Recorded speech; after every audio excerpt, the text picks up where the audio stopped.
안녕하십니까? 네, 이렇게 아담하고 아름다운 교회, 성교교회 저희들 오시도록 인도해주신 하나님, 우리 모든 성도님들께 감사를 드립니다. 여기 오니까 눈이 별로 없네요. 저희들은 좀 높은 곳에 삽니다. 해발 550쯤 되니까 눈이 잘 안 붙습니다. 오면.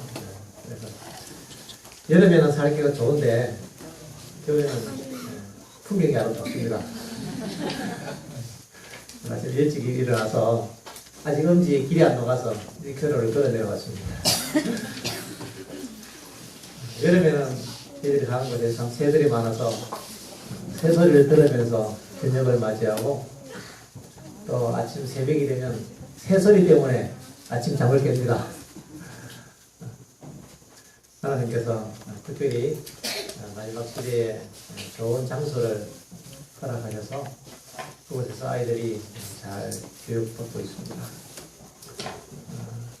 하나님께서 선지자를 통해서 마지막 시대의 주역을 양성할 그런 교육기관들에 대한 모델을 제시해 주시는데 부족하지만은 예언에 나타난 그 말씀 그대로 가장 가깝게 하는 학교를 한번 해보기 위해서 선생님들과 함께 기도하면서 우리가 노력하고 있습니다. 이번에 이렇게 순서를 서로 다닐 때 늘 이렇게 다니는 주력 멤버들이 있습니다.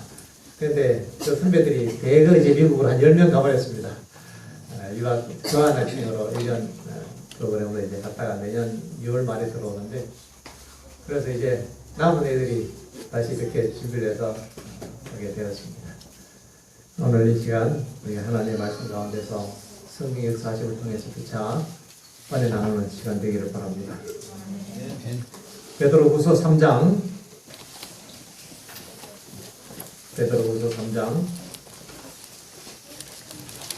8절부터 있는 말씀을 제가 공부하겠습니다.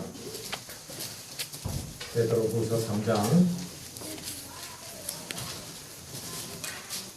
사랑하는 자들아 죽기는 하루가 천년 같고 천년이 하루 같은 이 한 가지를 잊지 말라. 주의 약속은 어떤 이에 드리다고 생각하는 것 같이 드린 것이 아니라 오직 너희를 대하여 오래 참으사 아무도 멸망치 않고 다 회개하기에 이르기를 원하시느니라.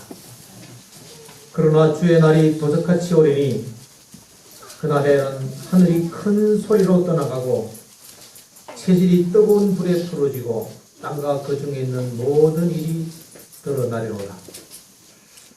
이 모든 것이 이렇게 풀어지리니 너희가 어떠한 사람이 되어야 마땅하뇨. 거룩한 행실과 경건함으로 하나님의 날이 임하기를 바라보고 간절히 사모하라. 아멘.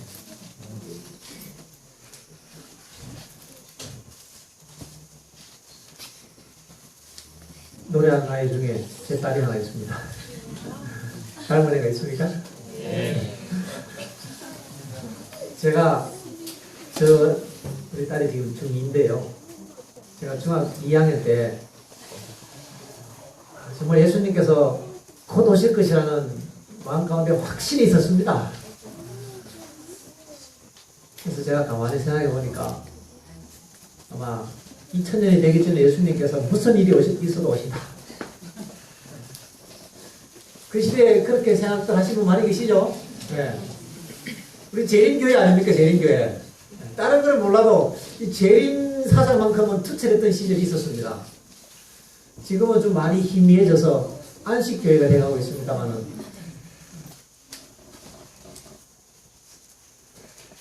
그때는 주로 하는 저희 시골교회 출신이에요. 그래서 주로 하는 메인 설교 주제가 재림이었습니다. 힘들고 어려울 때마다 재림 참여를 부르면서 재림을 기다리면서 그래서 중학교 때 예언신을 제가 열심히 읽었습니다. 대쟁터를 읽고 시대의 성을 읽고 부조와 선지자를 읽고 중학교 때 예언신을 거의 다 열심히 읽었습니다. 마음이 막 뜨거웠습니다. 말씀을 보면서 말씀을 통해서 제 자신이 변화되고 또 예수님을 만나는 그런 경험을 하면서 이제 예수님께서 곧 오실 텐데 내가 어떻게 살아야 할 것인가. 그것이 제 고민이었습니다. 그때부터 제가 얼마나 고민을 많이 했는지 예수님께서 곧 오실 텐데 내가 이 대학을 가야 되나 말아야 되나. 순전하게 제가 그런 생각에 아주 고민을 많이 하면서 흰머리가 생기기 시작했습니다. 정말 그때부터 흰머리가 나오더라고요. 그래서 제가 한철 기도해 보니까 마음속에 예수님께서 곧 오시면 나는 아마 결혼하기 전에 예수님께서 오시겠다. 어쩌면 내가 군대를 안 가도 되겠다. 참 다행이다. 또 어쩌면 내가 대학도 못 가겠다. 그런 생각이 제 마음속에 있었어요. 또 예수님께서 곧 오시면 뭐 굳이 내가 뭐 대학 갈 필요가 있는가? 산에서 아버지 대를 이어서 시골 생활하면서 내가 열심히 말씀 보고 기도하고 재림 준비를 해야겠다. 그것이 그 시대의 제 꿈이 되었습니다. 중학교 때 제 꿈은 시골에서 농사 지으면서 예수님 재림 준비하는 것. 그래서 하늘 가는 것이 제 꿈이었습니다. 아침 저녁을 내가 열심히 기도했습니다. 그게 제 꿈이었어요. 늘 그런 마음으로 제가 살아갔는데 우리 딸이 중학교 2학년이 되었습니다.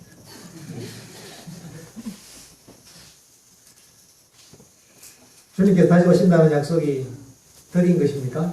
아니면 이제 주님께서 많이 우리가 생각했던 시간보다 늦게 오셔서 우리가 실망해야 할까요?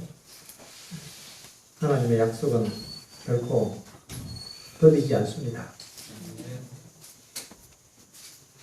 성경은 우리에게 그 대답을 줍니다. 아무도 멸망하지 않고 다 회개할 수 있도록 주님께서 아직까지 우리에게 기회를 연장시켜 주셔서 참 감사하게 생각합니다. 네. 주님께서 곧 오실 것입니다. 예수님께서 언제 오실 것인가? 그러면 이제 한염없이 때를 정하지 말라고 했으니까 우리가 그 때를 알 수 없으니까 주님 언제 오실지도 모르고 어쨌든 이 땅에서 잘 살아남아야겠다. 이렇게 우리가 살아야 할까요? 주님께서는 우리에게 징조를 주셨습니다. 마지막 징조를 주셨어요. 주님께서 다시 오시기 전에 일어날 사건들에 대한 징조를 주시면서 너희가 이러한 일들을 보거든 일어나 머리를 들라 이렇게 말씀하셨어요. 너희의 구속이 가까웠느니라.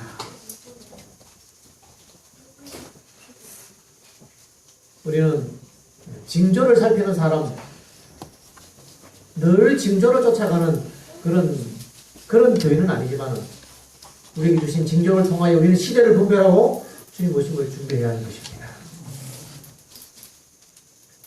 계시록을 연구하면 예수님께서 오시기 전에 이루어질 마지막 징조가 있습니다.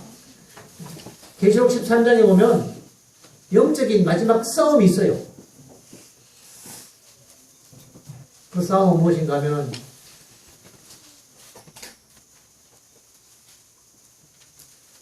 로마 천주교와 개신교가 연합해서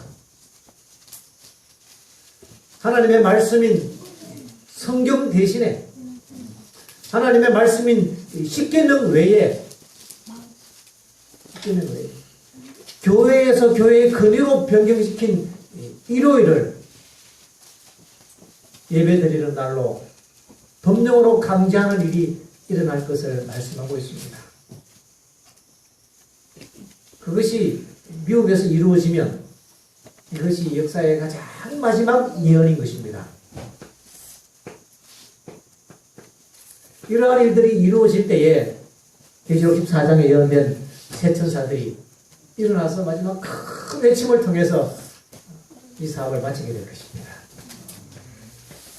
지금도 개신교회 가운데 또 천주교회 가운데 뭐 때로는 불교 가운데 하나님의 백성들이 많이 있습니다.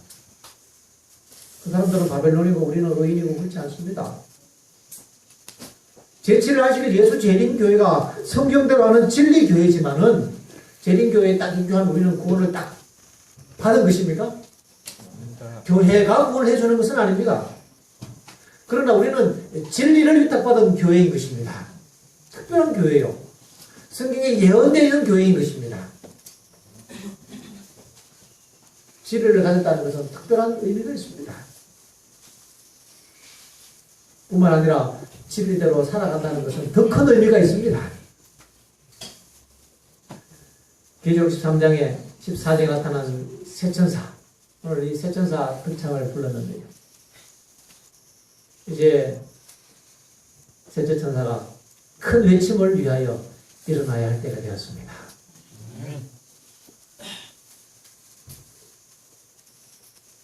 하나님의 율법이 공공연하게 짓밟히지면 그것은 이 세상에 멸망할 마지막 징조라고 말씀하였습니다. 소돔과 고모라가 어떻게 멸망되었습니까? 소돔과 고모라가 동성연애를 통해서 그 도성이 너무나 부패했기 때문에 하나님께서 불로 그 도성을 다 삼으셨습니다.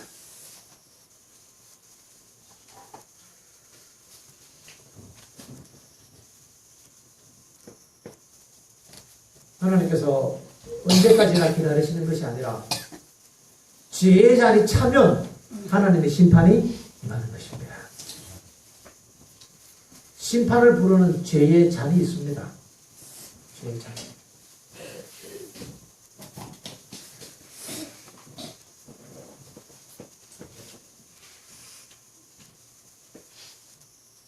얼마 전에 미국에서 미국 대법원에서 동성연애는 합법이다. 들어보셨습니까?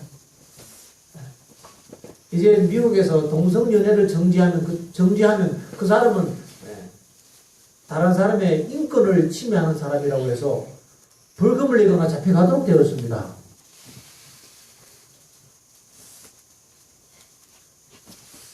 하나님을 섬기는 목적으로 세워진 기독교 국가가 이제는 동성연애를 합법화했습니다. 한 국가에서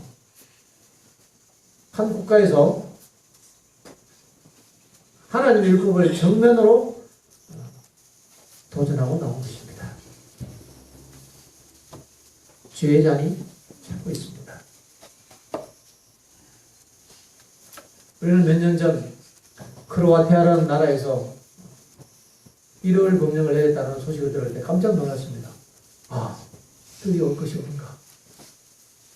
그리고 조금 있으니까 독일에서 대법원에서 이제 일요일은 휴업의 날로 그렇게 그것이 합법적인 일로 그렇게 대법원에서 예리를 했어요. 야, 이제 끝이 가까운 것 같다.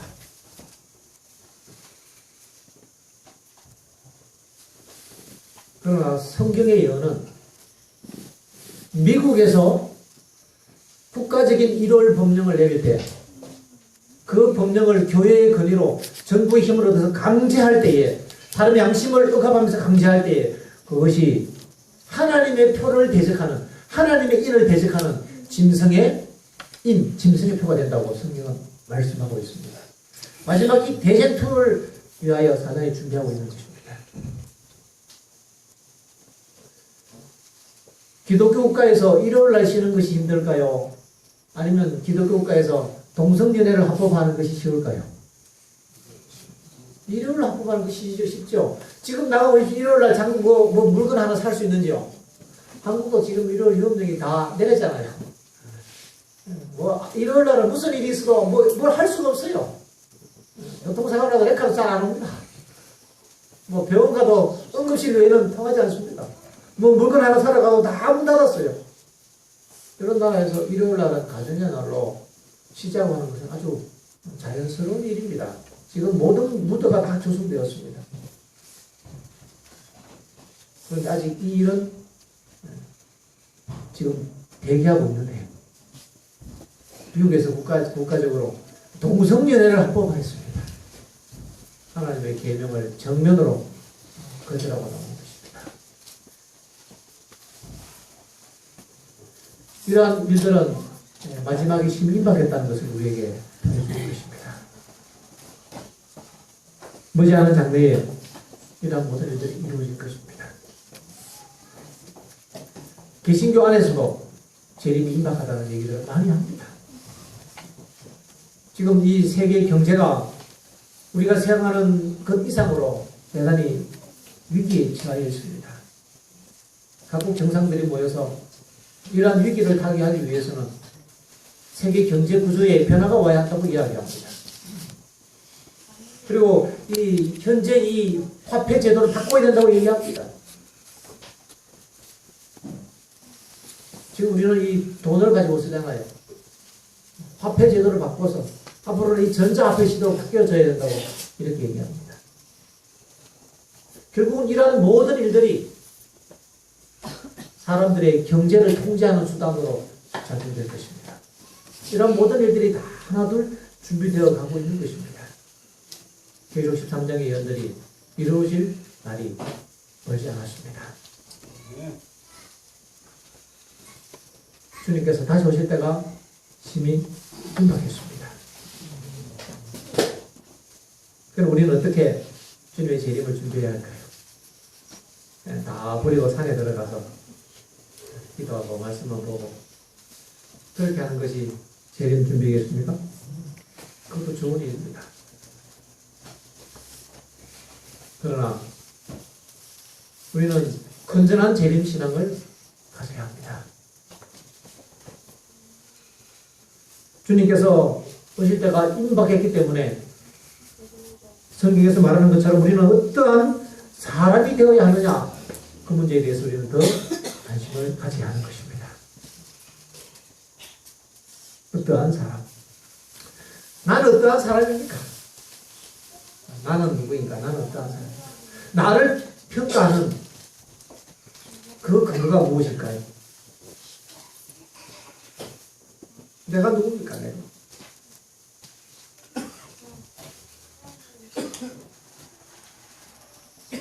제가 어릴 때 어린이반에서 선생님에게 들은 이야기가 있습니다.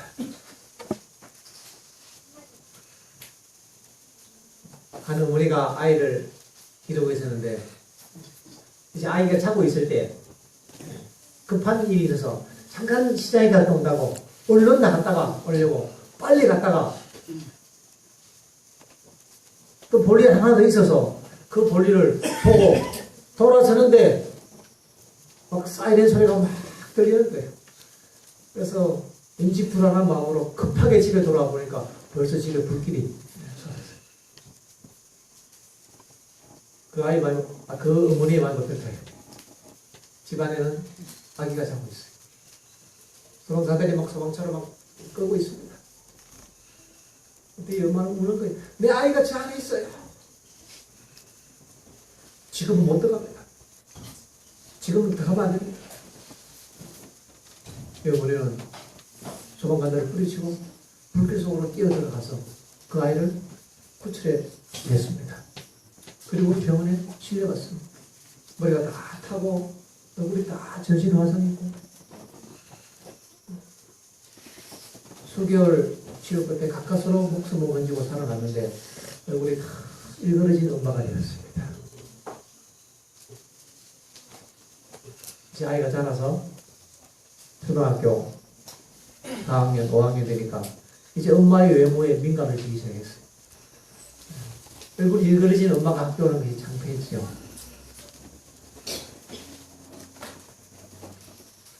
엄마가 얼굴이 일그러지면 엄마가 아닙니까? 화상 입기 전에 예쁘던 엄마는 엄마고 얼굴이 일그러진 엄마는 엄마가 아닙니까? 누가 엄마입니까? 누가? 어떤 외모의 모습이 내가 아니고 나는 누구인가? 나는 어떠한 사람이 되어야 되는가 할 때 그 사람이 무엇일까요? 그 사람은 그 사람의 인격을 얘기하는 것이고 그 사람의 성품을 이야기하는 것입니다. 우리가 하늘에 갈 때 무엇을 가지고 가죠? 우리의 성품, 우리의 품성을 가지고 가는 것입니다. 우리가 좀 못생긴 사람은 그날 다 예뻐질 것입니다. 다친 사람들 다 건강해질 것입니다. 그날 안경 다 필요 없습니다. 쭈그러진 피부 다 펴질 것입니다. 보톡스 맞을 필요 없어요. 키가 작은 사람들 하늘에 가면 잘할 것입니다. 아무 문제 없어요. 노래를 제가 잘 못하는데 하늘에 가면 좀 나아질 것입니다. 이게 중요한 게 아니죠. 이 모든 외모는 하나님께서 천사들 수준 이상으로 업그레이드 시켜주실 것입니다. 우리의 그 사람은 날로 후패하지만은 젊어서부터 예수님 재림을 기다리고 일생을 살아오다가 이제 허리가 다 굽으시고 머리가 이렇게 돼서 이제 기운 빠진 모습으로 나는 이제 살아서 예수님 재림 맞이하는 줄 알았는데 예수님 오시면 내가 살아서 주님을 못 보지만 특별 부활에 참여해서 내가 예수님을 보자 하는 소망을 가지고 계신 분도 있습니다. 우리의 그 사람은 날로 피하지만 그러나 우리의 속 사람은 준비되어야 하는 것입니다. 우리의 품성이 바로 우리인 거예요. 우리의 품성이란 무엇인가? 늘 이렇게 싱글벙글 웃는 거, 그거 좋은 일입니다. 그러나 품성은 그 이상의 의미가 있습니다.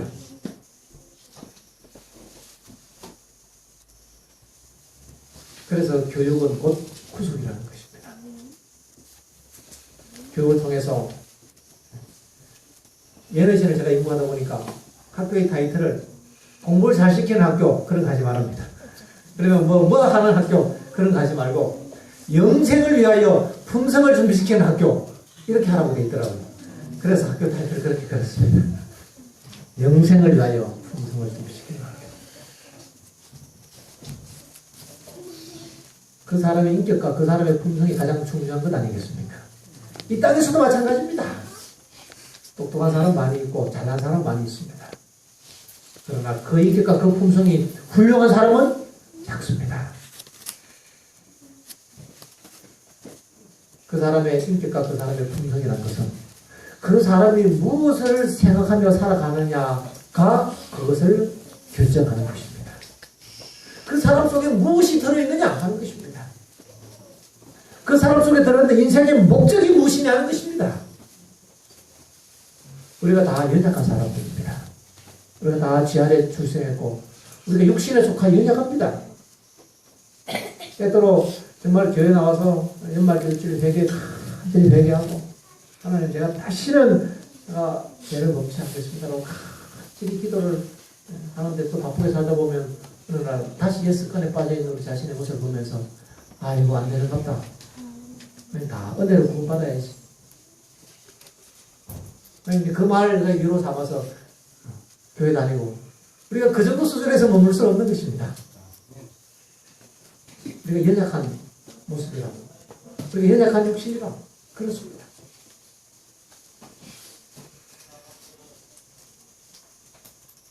그렇지만은 그 사람 속에 무엇이 들어있느냐에 따라서 그 사람은 달라지는 것입니다. 야곱과 요셉 중에 누가 더 그 시대에 쓸만한 인물이었겠습니까? 제가 실수했습니다. 야곱과 에서입니다. 에서는 남자다운 사람이었어요. 근육도 있고 이 사냥도 잘하고 화살도 잘 쏘고 능력남이었습니다. 보면 막 털도 푹실푹실하고 그런데 이 야곱은 남자가 좀 이렇게 왠지 좀 소심하고 좀 내성적이고 밖에 돌아다니면서 가성이 있는 거 좋아하고 남자들 사회에서는 좀 이렇게 취급 못 받는 그런 스타일이었습니다. 그런데도 보면은 에서는 성격이 화끈하고 야곱은 좀 쪼잔하고 배고파 죽겠는 형이야 나 배고파 죽겠다 하니까 형 세상에 공짜가 어디 있어. 형 그 장장 한 대 주면 내가 팥죽 한 그릇 주지.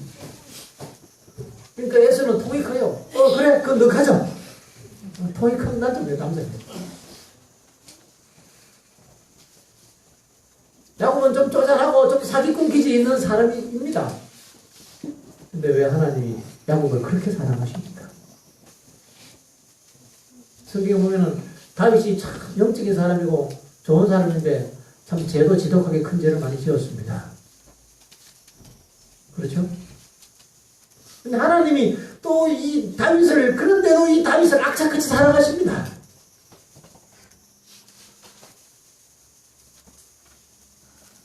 하나님께서 특별히 편애하는 사람의 성경이 있어요.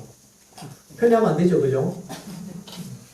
부모가 자식을 편애하면 자식이 삐뚤어집니다. 근데 하나님이 편애하는 사람이 있습니다. 하나님이 세상을 다 사랑하시지만 하나님이 특별히 편애하는 사람이 있는데 어떤 사람일까요? 어떠한 사람이 되어야 되겠습니까? 낮에는 야곱이나 에서나 다 고만고만하게 태어났습니다. 다 부모로부터 연약한 육신을 가지고 태어났고 다 연약해서 넘어지고 실수하고 잘못하는 그런 사람이지만은 다 성격이 결함이 있고 타고난 본성에 문제가 있는 사람이었습니다만은 그런데 하나님께서 특별히 야곱을 사랑하시는 이유는 특별히 하나님께서 다윗을 사랑하시는 이유는 그의 중심에 목적이 그의 중심의 삶의 방향이 하나님께 향해 있었던 것입니다. 비록 그들은 허물이 많았고 실수가 많았지만 그의 인생을 하나님께 걸었습니다. 그의 마음의 중심의 꿈은 내가 하나님을 위하여 살겠다는 그런 마음의 거룩한 뜻이 있었습니다. 마지막 시대는 인물의 결핍 시대라고 했습니다. 이 시대에 매매되지 않는 인물, 그 중심이 분명해서 나침반이 남북을 가리키듯이 분명한 방향을 가르치고 걸어갈 수 있는 그런 인물이 부족한 시대에 우리가 살고 있습니다. 하나님이 사람을 찾고 있습니다. 이 시대. 새천사는 천사가 아니라 사람인 것입니다. 그렇게 사회국에서 추측하겠습니다. 새천사는 천사가 아니고 누구라고요? 사람이에요. 어떤 사람입니까? 마지막 희별을 가진 사람인 것입니다. 그 마음의 중심에 정말 기별적으로 살겠다는 거룩한 목적이 있는 사람들인 것입니다. 하나님께서 지금 사람을 찾고 있습니다. 인물을 찾고 있습니다.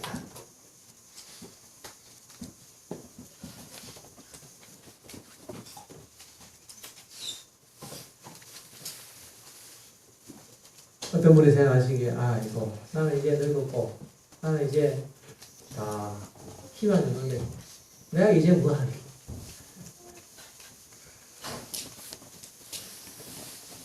이 시대에는 정말 인물이 필요한 시대입니다. 하나님께서는 요엘서에 이렇게 말씀하셨습니다. 요엘서에 있는 말씀을 보겠습니다. 요엘서 2장 제가 읽겠습니다. 2장 12절부터 몇 구절을 보겠습니다. 여호와의 말씀에 너희는 이제라도 금식하며 울며 애통하고 마음을 다하여 내게로 돌아오라. 28절 그 후에 내가 내 신을 만민에게 부어주리니 너희 자녀들이 장래 일을 말할 것이며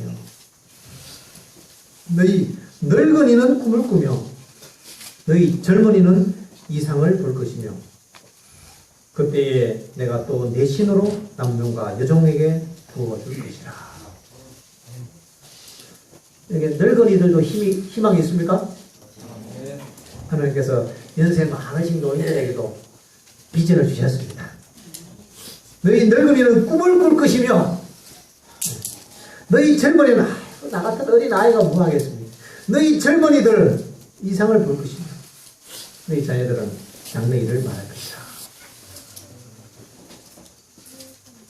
비록 그 사람이 아이든지 그 사람이 연세가 높은 사람이든지 비록 건강하지 않은 사람이든지 어떠한 사람이든지 하나님께서 그 신을 만민에게 부어주시겠다고 약속하셨습니다. 그 사람의 가치는 그 속에 들어있는 것입니다.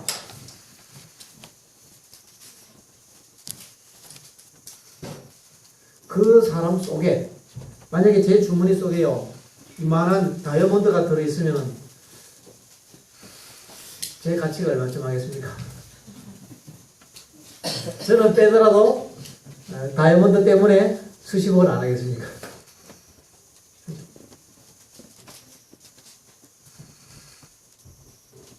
여기 지갑이 있습니다. 이게 뭐 얼마 들어있지 않지만 여기 가치 별로 되지 않습니다. 카드 뭐 한도가 얼마 안 되니까 그죠? 근데 이 속에 우리나라 그 최고 부자인 이건희 회장의 카드가 들어있으면 이 가치가 있을까요? 가치가 있는 것입니다. 그냥 긁으면 되는 거예요. 긁으면. 우리 속에 하나님이 계신다면, 천지를 창조하시는 능력을 가지신 하나님이 계신다면 우리의 가치는 어떻겠습니까? 그저 연약한 아이이고 그저 연세 많은 노인이 지나는 것이 아니라 우리의 가치는 특별한 의미가 있는 것입니다. 하나님의 신을 부여받은 사람들은 특별한 의미가 있는 것입니다. 특별한 가치가 있습니다. 우리가 꿈을 가져야 합니다. 주님께서 곧 오실 터인데 주님께서 곧 오시기 때문에 우리는 꿈을 가져야 하는 것입니다. 왜냐하면 그 꿈이 이루어질 날이 임박했기 때문에 그렇습니다.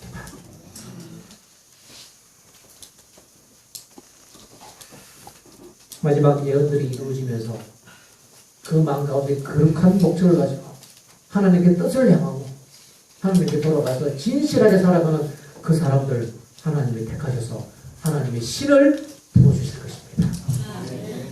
드디어 그 사람들은 성령에 감동된 자가 되어서 하나님의 능력을 받고 하나님의 군대로 일어설 것입니다. 그 사람이 연약한 사람이라 할지라도 하나님의 능력을 받고 능력 있는 사람으로 일어서게 될 것입니다.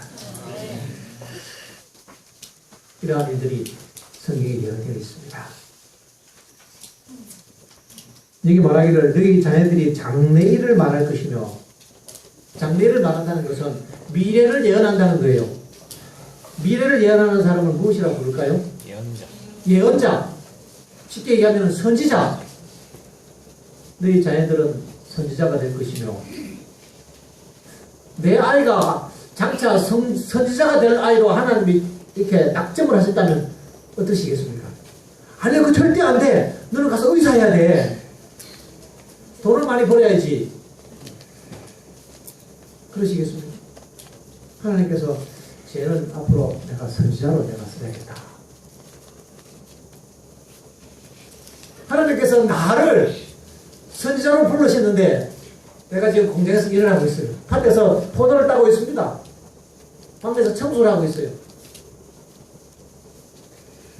아니야, 나는 돈을 더 벌어야 돼. 선지자는 무슨 그렇습니까? 이 땅에서 지상에서 사람이 도달할 수 있는 최고의 위치가 있는데 그 위치가 바로 선지자의 위치인 것입니다. 네. 그렇게 생각하십니까?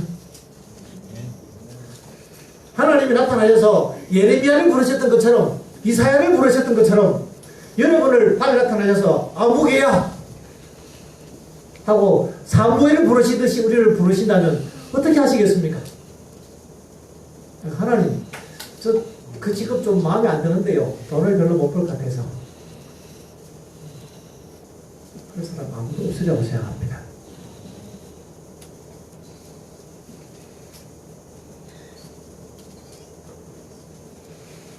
우리는 그냥 그저 평범하게 태어나서 평범하게 결혼해서 평범하게 자식 낳고 이렇게 돈 벌고 살다가 그냥 평범하게 늙어 죽을 사람으로 이 땅에 태어나지 않았습니다. 적어도 제7일 안식일 예수 재림교회 기별을 받고 이 교회에 들어온 사람들은 특별한 목적을 가지고 이 땅에 태어난 사람들입니다. 네. 바로 마지막 시대에 새 천사가 되기 위하여 하나님의 선택된 사람들일 것입니다. 성경은 말씀하십니다. 그 후에 내가 네 신을 만민에게 부어주리니 너희 자녀들이 선지자가 될 것이며 너희 늙은이가 선지자가 될 것이라.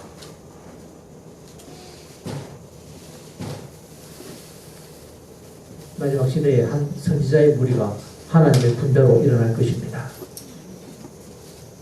구약 시대에 선지자 하나가 일어나면 그 시대에 개혁이 일어났습니다. 선지자 하나가 일어나면 개혁이 일어났습니다. 그렇습니까? 그런데 마지막 시대에 선지자의 무리가 군대처럼 일어나면 세상 역사가 끝날까요? 끝나는 것입니다. 하나님께서 마지막 시대는 선지자의 무리를 일으키셔서 이 사업을 마칠 것입니다. 하나님 지금 마지막 시대에 일으키실 선지자의 군대를 하나님이 찾고 있습니다. 하나님이 지금 찾고 있습니다. 누구를 불러서 이 사업을 마칠고 내가 누구를 보낼고 하나님이 찾고 있습니다. 그 후보자로 여러분과 제가 이 자리에 있습니다. 하나님의 부르심은 일방적인 것이 아니라 하나님의 부르심을 믿고 받아들인 자의 것입니다. 하나님의 택하심은 어느 교회에서 얘기하는 것처럼 예정론 어떠든지 인간의 의지는 상관없이 그냥 되는 그것이 아니라 하나님의 택하심은 자기 자신을 하나님께 바치고 순종하는 자의 것입니다.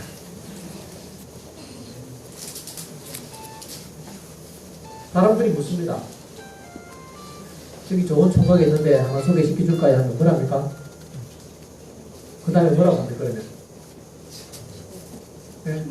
키가 얼마인데 묻습니까? 아니죠. 그 사람은 뭐 하는 사람인데.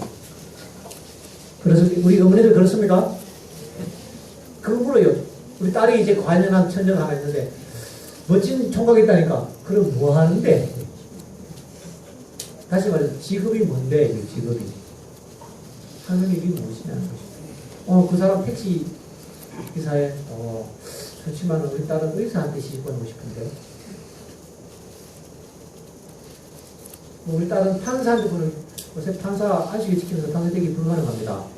판사 돼서 끝나면 안식일 도하고 간 것이니까 너무 조심하십시오.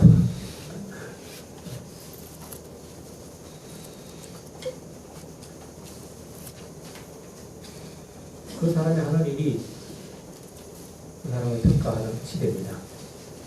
그런데 하늘도 그렇게 보는 것입니다. 하늘도. 그 사람이 하는 일이 무엇이냐? 아이고 나는 별로 하는 일이 없네. 여기서 말하는 그 하는 일은 이 땅에 어떠한 직업에 속했든지 그 사람이 교사든지 그 사람이 목사든지 그 사람이 의사든지 그 사람이 농사 짓는 사람이든지 그 직업은 그 사람의 원래의 직업이 아닌 것입니다. 그 사람의 원래의 사명이 아닌 것입니다. 우리가 어떤 위치에 어떤 직업에 속했든지 우리가 하나님의 선지자가 될 사람들은 우리가 하나님의 선지자로 부름받는다면 그 사람은 특별한 사람이 되는 것입니다. 저기 멋진 총각이 있는데요. 그 사람 뭐하는 사람인데 그 사람 선지자요. 어떻게 좀 마음에 드십니까? 네. 마음에 좀 안 들어가시는 분이 계시네요. 하나님께서 그러한 인연을 찾고 있습니다. 마지막 시대에 사명을 깨닫고 자기 자신을 하나님께 바칠 사람, 그런 사람들이 여전히 성령을 받고 예언들이 이루어질 때에 역사의 주인공으로 일어나서 마지막 선지자로서 이 사명을 바칠 것입니다. 그런 군대가 일어나서 이 사업을 끝낼 것입니다. 우리는 이 예언의 주인공이 되어야 하는 것입니다. 나는 이 교회도 잘 못 나가지만 너는 나가서 이런 선지자가 되라 하면 그거 안 되는 거예요. 내가 되어야 되는데 내 엄마가 마지막 시대에 내가 선지자 이 사명을 받은 내가 인물에 내가 들어갈 거니까 너도 같이 가자 이렇게 해야지요. 우리는 특별한 무리로 부름받는 사람들인 것입니다. 우리가 꿈을 가져야 합니다. 그래서 많으신 분들도 꿈을 가져야 합니다. 여러분 내가 가진 것이 없어도 꿈을 가져야 하는 것입니다. 우리에게 꿈이 있습니다. 적어도 예언에 의하면 하나님의 예언은 이루어지나요? 적어도 예언에 의하면 마지막 시대에 선지자의 무리로 부름받을 사명이 있는 우리는 그런 꿈을 가져야 되는 사람들인 것입니다. 이 꿈을 가진 사람들은 내 믿음대로 될지어다 하라는 그 말씀을 따라서 이루어질 것입니다. 우리가 어떠한 사람이 되어야 되겠습니까? 선지자가 되어야 하는 것입니다. 우리가 어떠한 사람이 되어야겠습니까? 말씀으로 돌아가야 하는 것입니다. 주님의 재림이 임박했습니다. 이 역사의 모든 분위기가 무너진 것입니다. 좀 조금씩 불안해요. 당신들하고 이런 얘기 나옵니다. 우리가 지금은 이렇게 뭐 성경도 배우고 예능신도 배우고 또 영어도 배우고 수학도 배우지만 마지막 예언이 이루어지면 국영수 사회과학은 접어야 할 날이 올 것이다. 뭐 그때는 그거 안 해도 안 되겠습니까? 우선은 하는 거지만 그렇죠.